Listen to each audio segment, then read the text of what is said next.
Waiter, sir কেমন আছেন? এই তো আলহামদুলিল্লাহ। যাও, আমার জন্য সকালে নাস্তা নিয়ে আসো।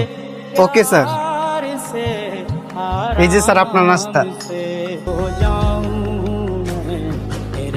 কি ব্যাপার, টেয়া দেওয়ার ডেট কি অন হয়েছে না?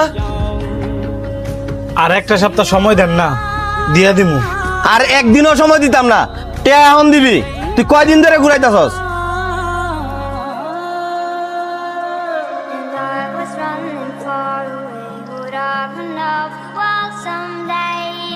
ভাই আমি তো আপনার সবটি দিয়ে দিছি, খালি তো আর 50,000 টিয়া নে বাকি।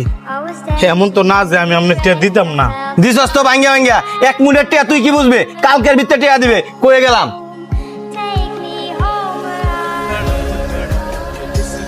অন্তর, তোমার মা জন্য কওছে আমার নাই তো। জি ভাইয়া, আমাকে ডাকছেন? যদি কিছু মনে না করেন, আপনার ওই পাওনা 50,000 টাকা আমি দিতেছি। আপনি দিবেন? না না থাক, আমি অন্য জায়গা থেকে ম্যানেজ করে নি মনে। কেন, আমার তো টাকা নিলে কি সমস্যা? না না, বিষয়টা তেমন না। আমি তো আপনাকে চিনি না, বা আপনিও আমাকে তেমন ভাবে চিনেন না। আপনি হলেন এই রেস্টুরেন্টের কাস্টমার, আর আমি রেস্টুরেন্টের ওনার। এতগুলো টাকা আমি আপনার কাছ থেকে কিভাবে নেই, বা আপনি আমাকে কোন বিশ্বাসে দিবেন? বিশ্বাসের কথা কইলেন, বিশ্বাস আছে বলেই তো আপনার শেফকে না চেনার পরেও আপনার শেফের রান্না করা খাবার আমি খাইছি। আকাশে বিমান উঠতে দেখছেন?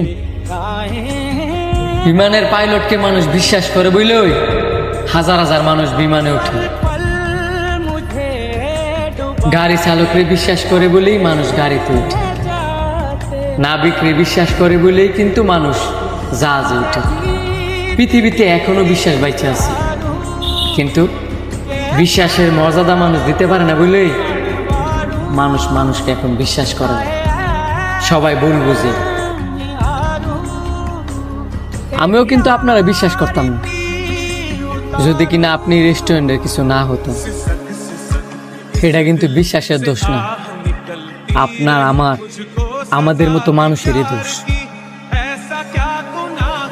আমার কথা কিছু মনে করবেন না, আমি বুঝি একটা হচ্ছে ইচ্ছাকৃতভাবে সমস্যা, আর একটা হচ্ছে অইচ্ছাকৃতভাবে সমস্যা। এখন ওনাকে হয়তো বা কেউ ইচ্ছা করে টাকা নিয়ে ঘুরেছে, যে কারণে আপনার উপর থেকে ওনার বিশ্বাসটা উঠে গেছে। কিন্তু আমি আপনারা বিশ্বাস করি বলেই কিন্তু কইছি